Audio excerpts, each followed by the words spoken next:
Indian super ലീഗിന്റെ ഭാവി അനിശ്ചിതത്വത്തിലായിരിക്കെ Kerala Blasters എഫ്സിയുടെ സമീപകാല നീക്കങ്ങൾ ആരാധകരെ കടുത്ത രോഷത്തിലാഴ്ത്തിയിരിക്കുകയാണ്. ഡ്യൂറന്റ് കപ്പിൽ നിന്ന് പിന്മാറിയതും വിദേശ താരങ്ങൾക്ക് ക്ലബ്ബ് വിടാൻ അനുമതി നൽകിയതും പുതിയ സൈനിങ്ങുകൾ നടത്താത്തതുമെല്ലാം ആരാധകരെ നിരാശയിലാഴ്ത്തിയിരിക്കെയാണ് ക്ലബ്ബിന്റെ ഭാഗത്തുനിന്നുള്ള പുതിയൊരു പ്രകോപനം. കേരള ബ്ലാസ്റ്റേഴ്സിന്റെ ഔദ്യോഗിക പ്രോഡക്റ്റായ ക്രാവിൻ പുറത്തുവിട്ട കമ്മിങ് സൂൺ എന്ന പോസ്റ്റാണ് നിലവിലെ പ്രതിഷേധങ്ങൾക്ക് ആക്കം കൂട്ടിയിരിക്കുന്നത്.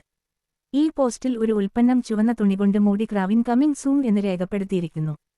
ക്ലബ്ബ് കടുത്ത പ്രതിസന്ധിയിലായിരിക്കെ പ്രധാന വിഷയങ്ങളിൽ മൗനം പാലിച്ച് ഇങ്ങനെയൊരു പ്രൊമോഷണൽ പോസ്റ്റ് പങ്കുവച്ചത് ആരാധകരെ വഞ്ചിക്കുന്നതിന് തുല്യമാണെന്നാണ് പൊതുവെയുള്ള വിമർശനം.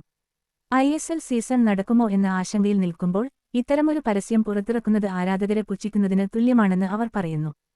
ക്ലബ്ബിന്റെ ഭാവിയെക്കുറിച്ചുള്ള ആശങ്കകളേക്കാൾ അവർക്ക് പ്രൊമോഷനിലാണ് താൽപ്പര്യമെന്ന ധാരണ ഇത് ശക്തിപ്പെടുത്തുന്നു. ക്ലബ്ബ് മാനേജ്മെന്റിന്റെ ബിസിനസ് താൽപ്പര്യങ്ങളാണ് അവർക്ക് പ്രാധാന്യം എന്ന ആരോപണങ്ങൾക്കിടയിൽ ഈ പുതിയ പോസ്റ്റ് ആരാധകരുടെ രോഷം വർദ്ധിപ്പിച്ചിട്ടുണ്ട്.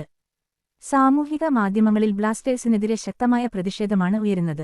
ഉത്തരവാദിത്തമില്ലാത്തതും ആരാധക വിരുദ്ധവുമായ ഈ സമീപനത്തിനെതിരെ വിമർശനങ്ങൾ പെരുകുകയാണ്. പ്രതിസന്ധി ഘട്ടങ്ങളിൽ ആരാധകർക്ക് ആശ്വാസം നൽകുന്നതിന് പകരം അവരെ കൂടുതൽ പ്രകോപിപ്പിക്കുന്ന ഇത്തരം നീക്കങ്ങൾ ക്ലബ്ബിന്റെ പ്രതിച്ഛായയെ സാരമായി ബാധിക്കും. എത്രയും പെട്ടെന്ന് യഥാർത്ഥ പ്രശ്നങ്ങളിൽ ശ്രദ്ധ കേന്ദ്രീകരിച്ച് ക്ലബ്ബ് മുന്നോട്ട് വന്നില്ലെങ്കിൽ ആരാധക പിന്തുണയിൽ വലിയ ഇടിവ് സംഭവിച്ചേക്കാം.